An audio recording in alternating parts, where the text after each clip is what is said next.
ভালোবেসে মানুষ তাজমহল বানায়, উন্মাদের মতো রাস্তায় গলা ফাটায়, অদ্ভুত সব কাণ্ডও ঘটায়। তাই বলে প্রায় 15,000 কোটি টাকা উপহার দেওয়ার মতো পাগলামিও কেউ করে কি? ভালোবাসার নতুন নিদর্শনে যেন নাম লেখালেন ব্রাজিলিয়ান সুপারস্টার নেইমার। সবাই ধারণা করছিলেন টাকার অঙ্কটা প্রায় $1 বিলিয়ন কাছাকাছি, তবে প্রকৃতপক্ষে পরিমাণটা এর চেয়ে ঢের বেশি।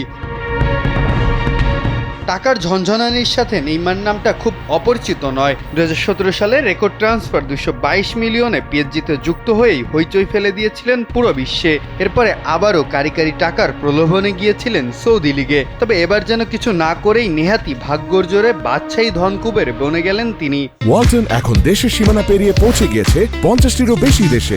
ওয়ালটন, ঘরে ঘরে বিশ্বজুড়ে। নেইমারের নিজের উপার্জিত সম্পত্তির পরিমাণ $350 মিলিয়ন, বাংলা টাকায় যা 3,500 কোটি টাকারও বেশি। তাতেই বিলাসবহুল জীবন, পার্টি, দামি গাড়ি বাড়ি সহ সব খায়েশি পূরণ করে যাচ্ছেন তিনি।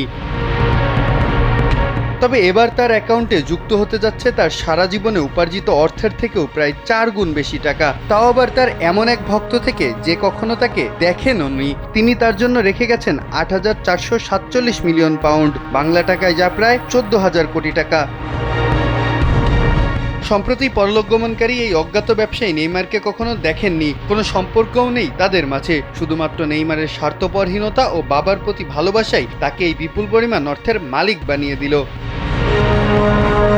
যদিও সম্পত্তি নিজের নামে পেতে কোর্টের দ্বারস্থ হতে হবে নেইমারকে। মাঠের বাইরের এত আলোচনায় থাকায় যদিও ঢাকা পড়ছে তার সাম্প্রতিক পারফরমেন্স। শান্তশের হয়ে ফর্ম নেই, ইনজুরি থেকে ছিটকে গেছেন ব্রাজিলের দল থেকেও। সামনের বছরই তো বিশ্বকাপ, নেইমারের জায়গা হবে তো, নাকি ব্যস্ত থাকবেন তিনি বিপুল অর্থের মোহেই?